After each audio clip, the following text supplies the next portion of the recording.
Great pleasure for me to be here in this forum and speak to many people who were my former teachers as colleagues now, and also to students that one day will probably be my colleagues as well, so it's a very nice occasion for me. And having said that, now we'll wait for it to warm up.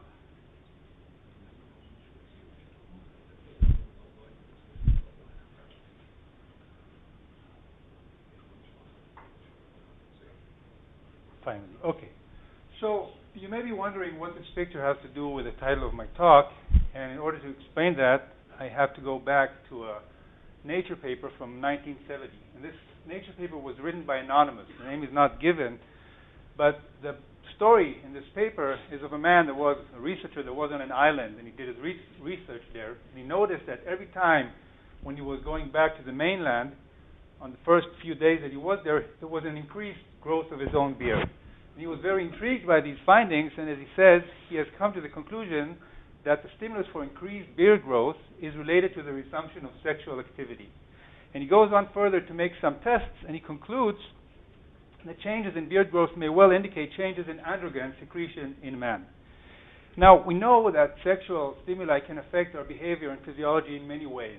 So why study this specific phenomenon? Well, one reason that it has some very nice features, which I will describe to you in more detail later, some more complex and interesting ones.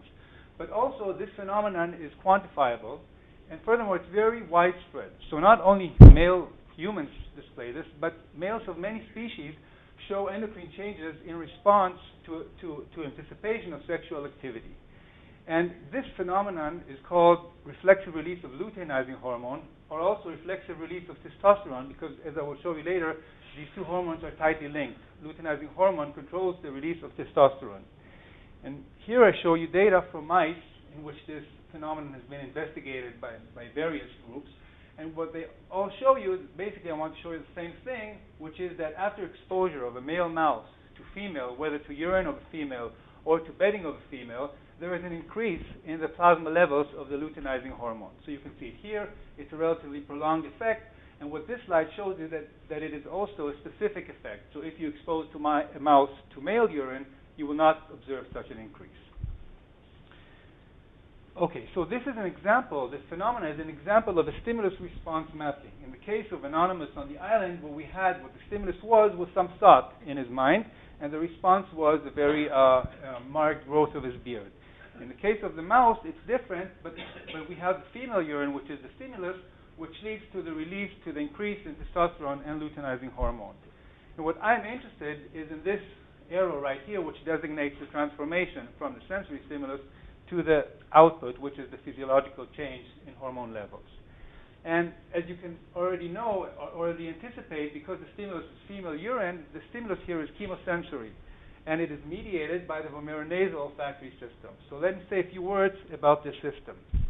And it's easiest to do that by first describing the main olfactory system as a baseline. So in the main olfactory system, stimuli are detected by sensory neurons which are located in the epithelium. And this epithelium receives odorants that are carried by breathing through the air. And neurons, sensory neurons in the epithelium send their projections to a structure in the brain that is called the olfactory bulb. And there are cells that relay this information further downstream to regions such as the cortex, the olfactory cortex, and the amygdala. And now I'll describe the vomeronasal system, which has many similar principles of its design, but also some important differences. So here, too, the sensory neurons are located in the nasal cavity, but not in the epithelium, but rather in a specialized organ that is called the VNO, vomeronasal organ. And the VNO contains sensory neurons that send their projections also to the olfactory bulb, but to a specialized region called the accessory olfactory bulb, shown here in orange. And the neurons here receive the information from the VNO, and they send it further down, but not to the cortex, but rather to a specific region in the amygdala. Okay, so having described the circuit to you, I can now move on and describe in some more details what are believed to be the main components of reflexive release of luteinizing hormone. So we know what the stimulus is. It's another mouse. We know what the response is. So the release of testosterone is controlled, and I already mentioned that, by luteinizing hormone, which is released from the pituitary gland. And the release of luteinizing hormone is controlled by another hormone, which is called luteinizing hormone releasing hormone, or LHRH or GnRH. These are two names for the same peptide, which are released by a special population in the hypothalamus. Now, the hypothalamus, of course, integrates inputs from many regions in the brain, but an important one in this context is the amygdala, vomeronasal amygdala, which, as I already mentioned, receives inputs from the accessory olfactory bulb and from the VNO. And as I mentioned, the sensory neurons that trigger this whole process are contained here in the VNO. So let me, now that I described the main problem and the system, outline the rest of my talk. So first I will describe to you a system that I developed for stimulus delivery to the VNO. That is one thing. I will then describe some data from the accessory olfactory bulb. This work is published, so I will go over it relatively briefly, but it is important as a baseline to understanding the responses that we see in the amygdala. This will be newer work. And then finally, I will describe some of my attempts to record from the hypothalamus to understand what happens in the final stage of this process. And of course, I'm focusing on the events that happen in the brain, not after that. Okay. And it is important to say also that these structures are not involved only in reflexive release of luteinizing hormone, the vomeronasal system, and these specific structures are involved in many processes that are related to social behaviors, reproductive behaviors, aggressive behaviors in mice and many other rodents and other animals. Okay, so as I said, the key to understanding information processing in the system is the vomeronasal organ, and this poses a problem, as I will describe to you now. So this section here shows you the VNO in a typical rodent. So you can see the VNO here as a tube. If we take a cross section, a coronal section, this is what we will see. So this is the nasal septum. So the VNO is a symmetric structure, a bilaterally symmetric structure. And to understand its function, we can consider the bony capsule that it is in. And in each side, we have a tube that has two compartments. The yellow one, which is called the lumen, and the lumen contains the sensory endings. They detect the stimulus. And there is a blood vessel, a vein, shown here in red. And now what happens is when the blood vessel constricts, this induces a negative pressure in the lumen, and this causes the lumen to expand. Now the VNO is closed on one end, and it's open on the other hand to the nasal cavity. So if there's fluid there, it will cause suction of the stimulus. Okay? And this is because of the constriction of the blood vessel. Likewise, if there is an expansion of the blood vessel, then this will push the lumen, and this will make the liquid that's in it go out through the hole in the end of the vomeronasal organ. So this process of pumping is an active one, and it's a sporadic one. It doesn't occur all the time, but it occurs in special situations in which the mouse is in some state of arousal. And it's controlled by the sympathetic nervous system. Okay? And pumping is hidden. That's a big problem with this process. So as an experimenter, I don't have any knowledge whether the mouse at the moment, when it's investigating its surroundings, is actually uptaking stimuli. And so if I want to record activity in the brain, it makes it very hard to interpret it if I don't have direct knowledge whether stimulus was actually accessible to the system.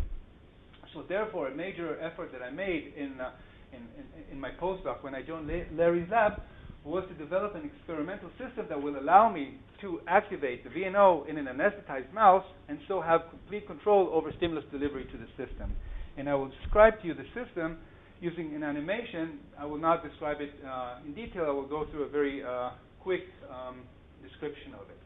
So the solution that I employed was using the fact that the system is indeed controlled by the sympathetic nervous system. And here's what I do. So this is a cross-section, of course, of a mouse's head. First thing I do is I apply a little drop of stimulus, for example, some urine. And first I just put it in the nostril, and it trickles down, and it doesn't do much at this stage because it still cannot enter the VNO. So if we look at the lumen, it will still be closed. If we look at responses in the brain, there will still not be any major change in firing rate.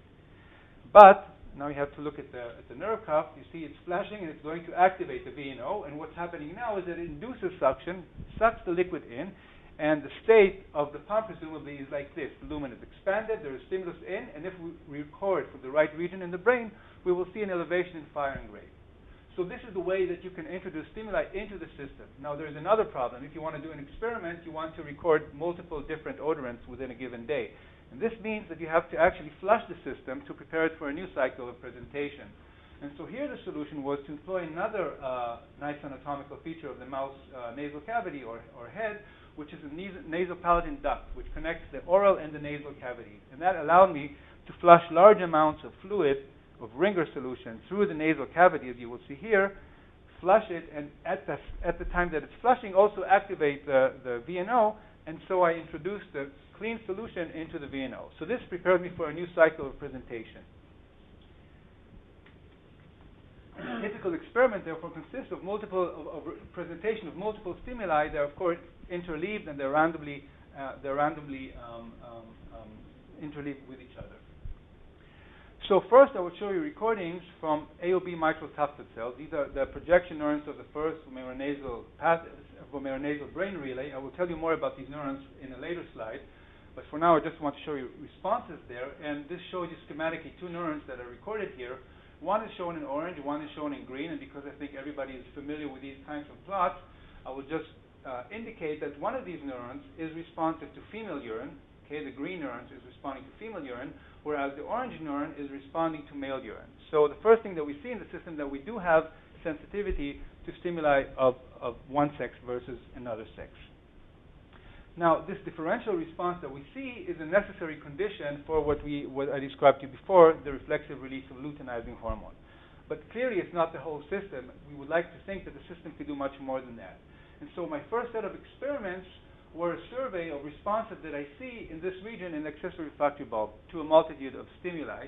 And one of the things, for example, that I discovered was that the system responds very vigorously and also specifically to predator stimuli. So not just the stimuli that come from other mice, that is intraspecific, but also interspecific different species of stimuli. And I will summarize many of the experiments that I did by describing to you the patterns that are listed at the population level, and I will show this by hierarchical clustering in just a quick slide to explain what I'm actually doing. So I give a various number of stimuli, for example, 3 hypothetical ones right here, and then the population response is simply described by the firing rates of all the neurons that I recorded. It could be in different experiments, so it's a series of numbers. So here we have response of 3 different, of the 6 neurons, to 3 different stimuli. Then I can calculate a distance between these population level representations. Could be one of several distance measures, which can be described in this matrix. And this matrix can be used to graphically show the relationships, namely which ones are more similar to each other. And so in doing that, I can get these kind of representations. So in the first experiment that I'm showing you here, I tested responses to female urine, to male urine, female and male mouse urine, of course, and to predator urine, mixtures of stimuli. And what you see here is that the female and the male are grouped together much more closely than they are to the predator.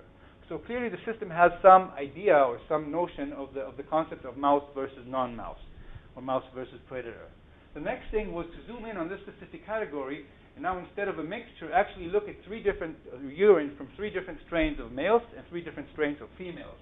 And when I do the classification here, I see that indeed all the male stimuli and all the female stimuli elicit responses that are similar to each other. So also the concept of sex seems to be an important one for this system. Okay? Maybe I missed it, but what is cluster exactly? What is the clustering approach? Just hierarchical clustering. What is the data? The data are, let me go up 1 second. The data are the firing rate modulations. Okay, the firing rate increases, yes, following the, it's over a period of about 30 seconds following the stimulation of the sympathetic nerve trunk. In the next stage, I focused more on this specific category, the male stimuli, and here what I did is I took urine from male mouse, but 3 different samples from each male of a specific strain, so males of the same strains. And are all these stimulations done in anesthetized? Yes, in anesthetized mice. Yes, anesthetized mice. And what I see here is again that the grouping groups all the samples from a given strain together. So the system has not only a concept of mouse versus non-mouse, of male versus female, but also it can distinguish and classify together mice of the same strain. And we can think of strain as a proxy for individual identity of mice that are actually wild mice and not inbred mice, as I'm using right here. So the point here is that the AOB can discriminate among a range of stimuli with very high resolution, and that the ecological relationships, at least as we understand them, seem to be, as I think of them, seem to be preserved in this kind of clustering. So now let's look in a bit more detail at the actual individual responses that underlie these population patterns. So if we look at that for the male and female stimuli, we see various patterns. So some neurons can respond very specifically to one type of stimulus, such as this one shown in this row right here. Others, which are more interesting but also more scarce, are these, like this one right here, that can generalize across all male samples and across all female samples. And then there's also a substantial proportion of neurons that don't show any clear pattern. That is one that we can easily classify in words. So we have all of these, and they contribute to the population responses that we see over there. So there is heterogeneity in the type of responses that we see. Now, if we look at cross categories, we see that some responses are very specific. So here we have a neuron that responds only to predator urine and to none of the mouth stimuli. Okay? And for example, this one here responds only to female urine and not to the other two. But these are not the only type of neurons. We also see cases of neurons that respond across two different stimuli, two different categories, and sometimes this can be very confusing. So for example, if you would listen to this neuron and you have to decide whether to actually release luteinizing hormone or to escape from a predator, if you judge based on this specific neuron right here, there's no way of knowing, right? Because it shows the same response to both of these stimuli. Now, we know that the system can actually read out the information. The mouse knows what to do eventually, and of course there are more sophisticated ways of reading the information than what I just described, but it's a question how this is done, and it's not known, and it's one thing that I'm interested in. But before I move on to the next stage, which is the amygdala, I want to say a few words and highlight some of the interesting questions about the information representation at this level at the AOB. So what is actually the information? That is, what is the chemical and what is the computational basis of AOB representations? Is it just that we see some responses to random molecules that happen to be correlated with some social aspects, like male or female, or it could be other aspects like dominance or not dominance that I did not show here? Or maybe these neurons can already form really higher level concepts of male versus female. And if so, do they do it by just looking at the activity of, or the concentration of one molecule, or do they need to integrate information from multiple such components? So the answer is we don't know, but there are reasons to believe that there are some interesting answers to this, And to explain that, I want to show you a little bit more what the microcells are that I'm recording from, that I showed you responses to. And for this, I have to explain a little bit about the circuitry. So the circuitry begins, as I said, at the VNO. And each vomeronasal sensory neuron expresses only one type of receptor. And it projects this information to a structure in the olfactory bulb that's called the glomerulus. And each glomerulus represents information for one type of receptor. So far this is relatively simple, but it gets interesting at the next stage, which is the stage of the mitral cells. So here we see the vomeronasal nerve layer bring the information from these sensory neurons, and they contact in glomeruli the dendrites of mitral cells. Their cell bodies are here, and the mitral cells relay this information further downstream. Now, there are many interesting and complicated interneurons in this circuit, which I will not describe here. But I do want to highlight this feature of the mitral cells, which is the way that they innervate the glomeruli. So what you can see here in these studies is that different mitral cells innervate a different number of glomeruli. So some can innervate only one, and this is a typical situation in the main olfactory system. But the more interesting ones actually innervate multiple glomeruli, so 3, 4, 5, sometimes even 12 different ones. And this shows a very obvious basis for integration of information across multiple components. So clearly, at least anatomically, there seems to be some ability of the system to integrate at this early stage of brain processing. Now, we actually don't understand the rules by which this integration is taking place, but work by Shlomo Wagner from Haifa University has shown that there is probably some order in the way that order in terms of the identity of the glomeruli that these cells innervate. Still, there's no data about how the function of these neurons, the recordings that I showed you, has to do with their anatomical organization. So this is one outstanding question about these neurons. Another interesting aspect, and that's I think the last one that I'll mention about these neurons, and the VNS in general, is that it's actually subdivided into two subsystems. And this division begins at the level of the VNO, where we have two classes of receptors, different receptor structures, and they're segregated in the epithelium. And they also send their projections to segregated regions in the accessory olfactory bulb. Now, the interesting thing here is that the mitral cells that I already mentioned, they collect information from only one portion of the AOB, either the anterior or the posterior part. So there's something different probably about the function of these two parts. They have different regions here and different receptors, but we do not really know what they are. And one of the things that I want to do in my future or present plans actually is to look more carefully at the correlation between the structure of these neurons, namely how many glomeruli they innervate, which part of the AOB they innervate, and their function. What type of responses do we see in terms of their specificity and their ability to integrate information across multiple components? So these are things for the future, but regardless of these computations, of what's going on in the AOB, I want to move on to talk about what happens next, and this is the level of the amygdala. So, the vomeronasal amygdala, as you probably know, the amygdala is not one specific small brain region, but it's actually a complex of several subdivisions, and they're distinct both in anatomy and in their function. And in rodents, a major part of the amygdala is devoted to processing chemosensory stimuli, either from the main olfactory system or the vomeronasal system.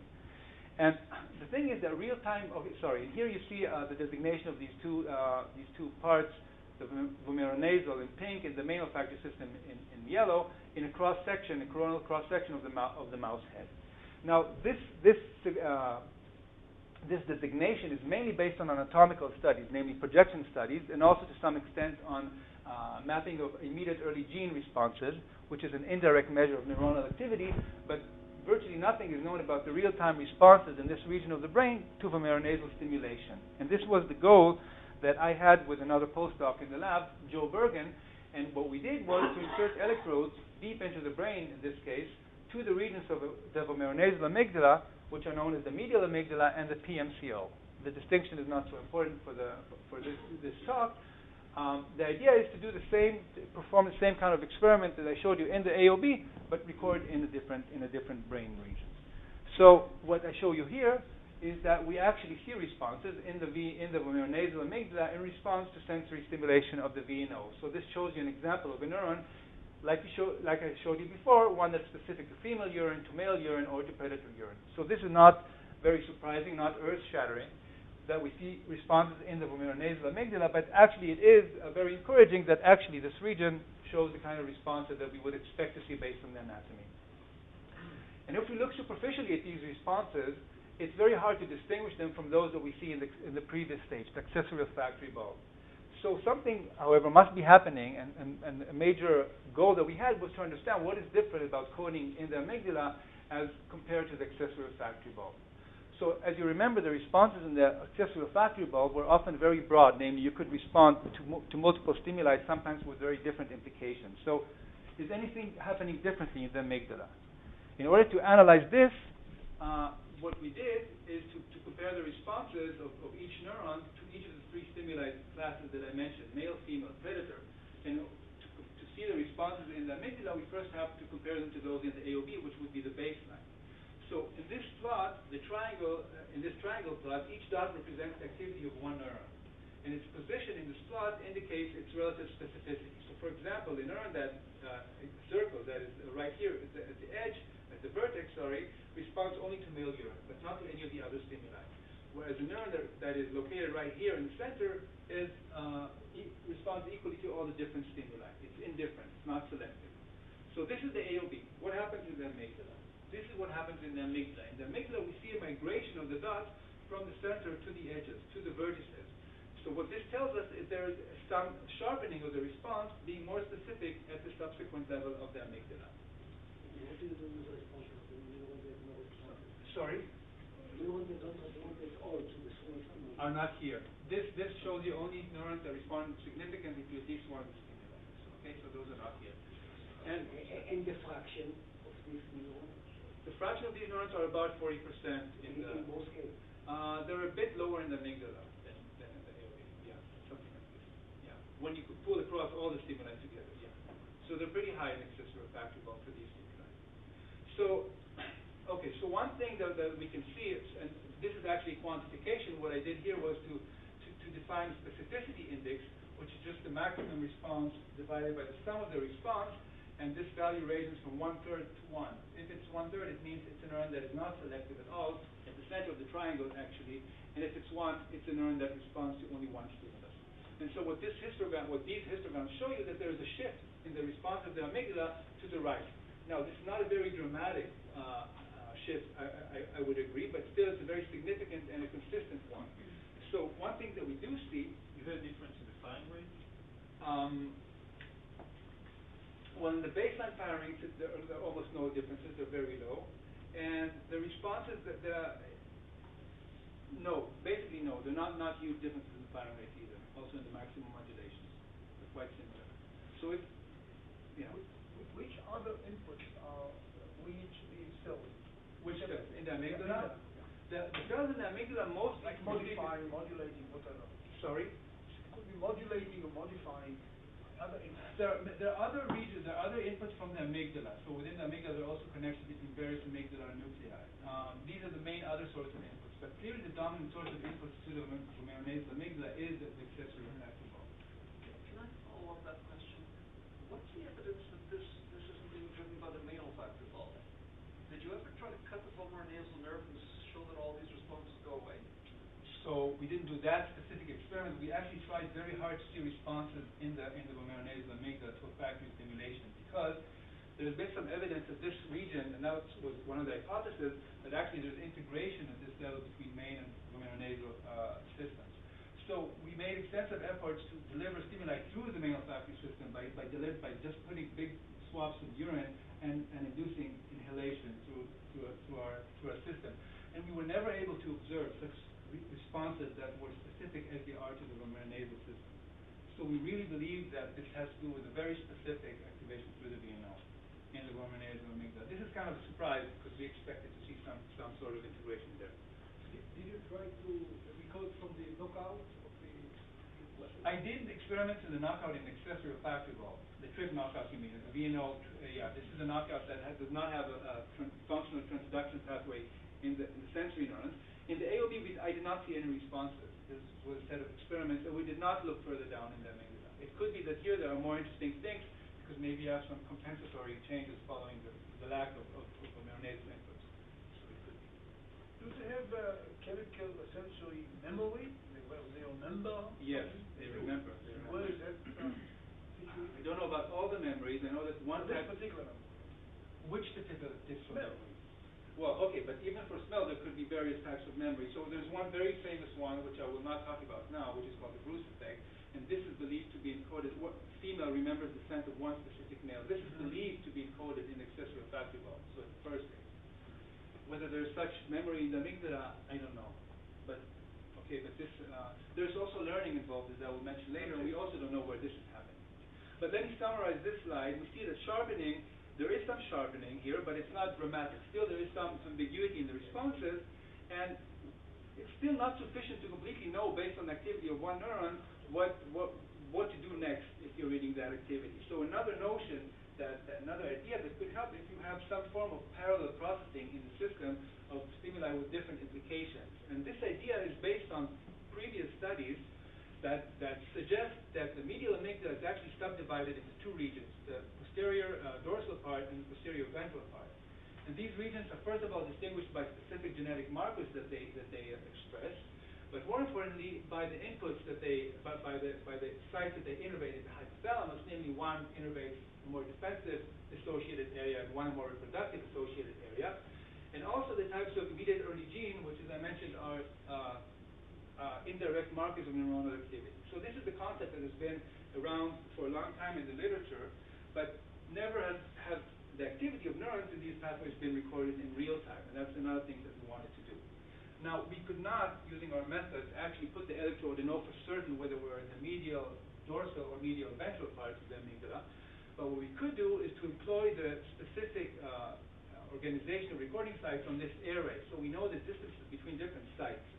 So if on a given day we record from two different neurons, one of them which is most responsive to female, one most to predator, we can measure the relative distance between them, and the analysis that I will show you employs this kind of histogram. So this distance goes into this histogram. Now suppose I record on a different day, it could be another set of neurons. In this case, the female neuron is below the one that responds strongly to predator urine, so we will have our data point shown right here, okay? This would be the depth axis, the relative difference axis, and so on. Here are examples of two neurons that were recorded at the same position, and they will contribute this here. So that was just a slide to explain the analysis that I will show you. So if, for example, the spatial organization was entirely random, you could have female urine neurons above or below predator urine neurons, we would see something like that, which is symmetric around the zero. In the other extreme scenario, it could be that all the one type of neurons are always above the other type. And then we would see something like this. The distances would also always be positive. So what do we see in practice? What we see in practice is something, as is usually in biology, something in the middle, but not entirely in the middle. We see that there is indeed a non-random segregation, and the female urine are above the predatory urine. So this is nice because it confirms what has been shown by the other studies in a more direct way. But it also shows that the picture is not so clear-cut. It's not a clear dichotomy. And you could have female neurons also below predator neurons, and you could have female neurons along a very large extent of the vertical axis. And as I mentioned before, each neuron can also respond to more than one specific stimulus. So instead of a very strict dichotomy that would be suggested by this kind of picture that I showed before, it's more of a gradient that we think. That there is a gradient, and in different regions of the system, there is a different portion of neurons responding to different types of stimuli. Yoram? Yeah. When you say male and female, does that mean that you pull together recordings for males and females and check for responses to males, or is it same sex? Or is it make that distinction? Okay, let's say that this is only in males, and the response here is to female urine. And let me just delay your question to a couple of more slides and answer it there, okay?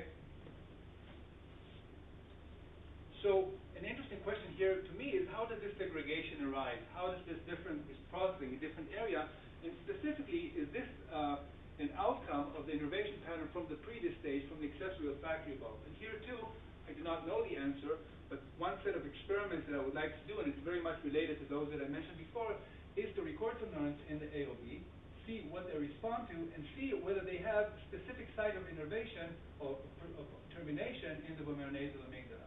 Okay, it's not an easy experiment, but looking at a couple of these neurons could maybe give us a lot of information about how these representations at the next stage are formed. Okay, so now I'm beginning to address the question that you raised. So we know that different individuals respond differently to the same stimulus. Each of us responds differently in a very reproducible difference is that between males and females.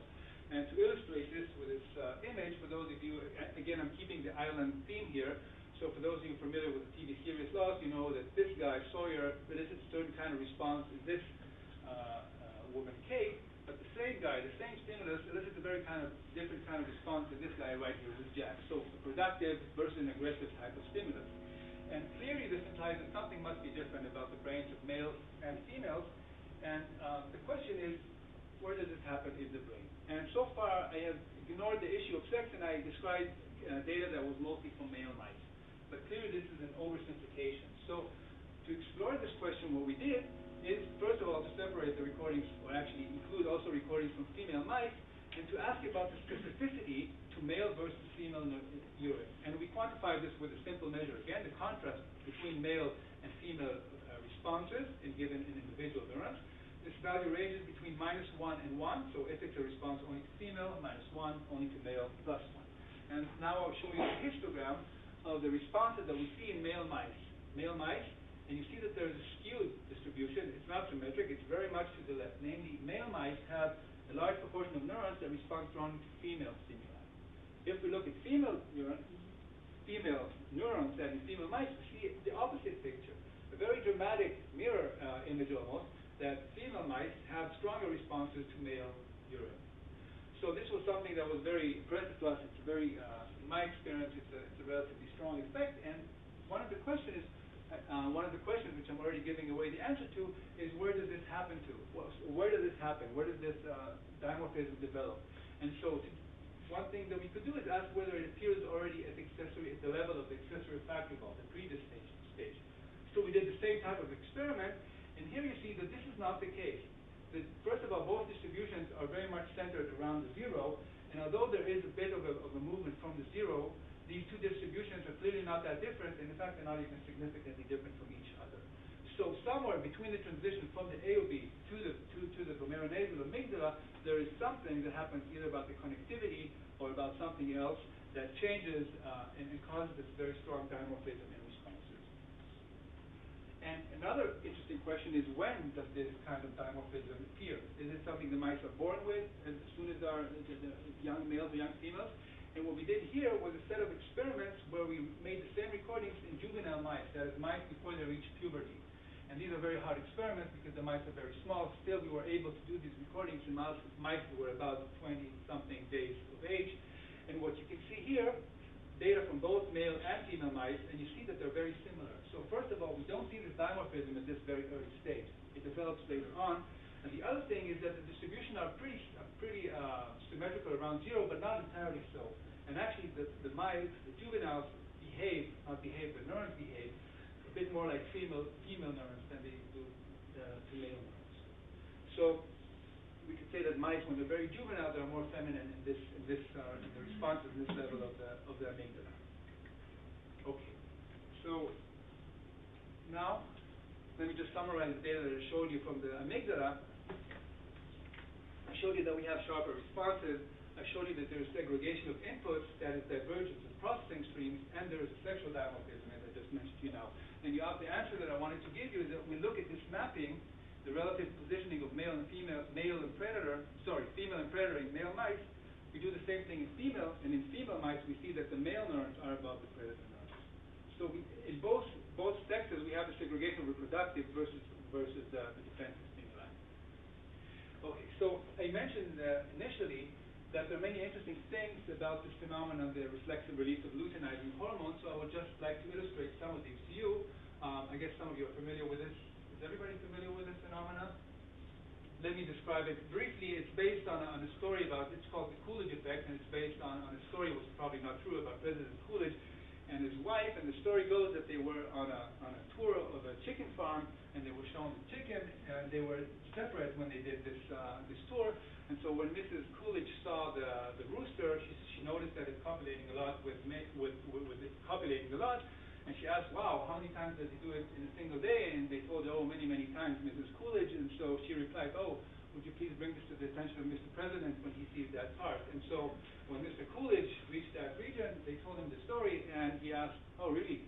And he said, is it always the same hen every time? And they said, no, Mr. President, different hen. He said, okay, could you please bring this to the information of Mrs. Coolidge?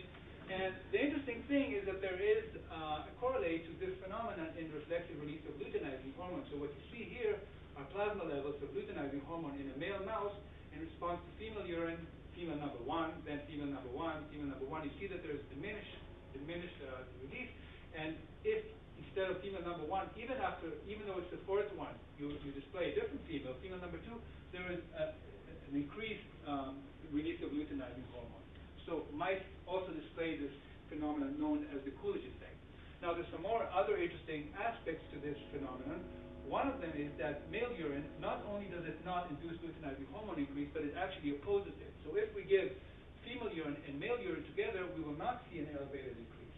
In contrast, when we give female urine alone, as shown here. So there's some competition that's happening between these two stimuli. Another interesting thing is that there is an effect of sexual experience. So in a naive mouse, the effect of the luteinizing hormone release is less than that in experienced mouse. Okay, not a dramatic effect, but still an effect that has been reported in more than one experiment. And for me, maybe the most interesting thing is that our reflexive release of luteinizing hormone can be conditioned. So these experiments right here show that, well, first we know already that female urine will elicit a luteinizing hormone release in male mice. In this case, the both testosterone and luteinizing hormone. Now, if we give some neutral odor, that is mint, we will not see an increase. But if we condition the mouse to respond to the mint by first giving mint and then exposing the female urine, we will eventually see that the mouse develops a reflexive release of luteinizing hormone to the presentation of the mint alone. So clearly this effect can be learned, and actually what happened to our friend Anonymous from the beginning is actually some kind of conditioning. So if his partner has some kind of minty perfume, we would assume that that would also elicit some kind of a vigorous beard odor. Okay, so the big question to me is where in the circuit do all these effects take place? The effects of competition, of the adaptation, as in the Coolidge effect, and here. And one place to look at would be the AOB in the amygdala, but it makes sense, I think, also to look for them in the final output stage of the system, namely the motor neurons of the system, which are the hypothalamic neurons, the GnRH neurons. These are the neurons that control the release of luteinizing hormones from the pituitary. And these are these neurons right here that I already said. Now, the problem with these neurons is that it's very hard to investigate them because they're a very small population which is not localized to one specific region in the brain. They're scattered and they're few, maybe 1,000 to 2,000 in the mouse, and their localization is shown here. And it's a pity because these neurons are very, very important to many different reproductive processes, both physiological and behavioral in males and in females and in many species. So one thing that I did in Catherine Dulac's lab, where I continued my postdoc, was to generate a transgenic mouse that expressed the channel rhodopsin in these specific neurons. And this is just an example that shows you that this mouse, at least in vitro, is functional. And what this mouse will allow me, I hope, to do was, first of all, to identify these neurons during an in vivo recording, and so know that now I'm recording from a GnRH neuron. And the other thing is also to manipulate these neurons in a behaving mouse and see what kind of effect this has on its behavior. So these are very fundamental questions about these neurons, but the answers are not known because it has not been possible to study them due to the very small number that I mentioned. And also the fact that it's hard to simulate the BNO in a behaving mouse. So that's it. Let me just give some closing remarks. I will not summarize again. I described the selective release of luteinizing hormone, but it's important for me to say that this is not the one thing that I'm interested in, but it was used as an example because it illustrates many of the general concepts that I'm interested in. But the same circuits of the neuronal system, the AOB, the amygdala, the hypothalamus, participate in many other processes that are also interesting, and you can also learn about them from these analysis. In that I hope I convince you that this sensory system and experimental preparation can lead to a better understanding of the neuronal circuits that underlie specific mapping between sensory stimulus and a behavioral or physiological response. And so finally, some thanks. First of all, my biggest thanks to Larry Katz, in whose lab I started this work, and after he passed away, I eventually moved to continue my work with Catherine Dulac, and that's where I did the amygdala recordings with my friend Joe Bergen there. So this is a joint project of the two of us together. And I received extremely a lot of help from Anil Ondroy, also from Catherine's lab, in generating the transgenic mouse that I just mentioned to you. And this is just to denote the fact that as I'm establishing my lab now, I'm very interested in recruiting new people who are motivated and want to do this kind of work. So it's just a small advertisement. So thank you very much.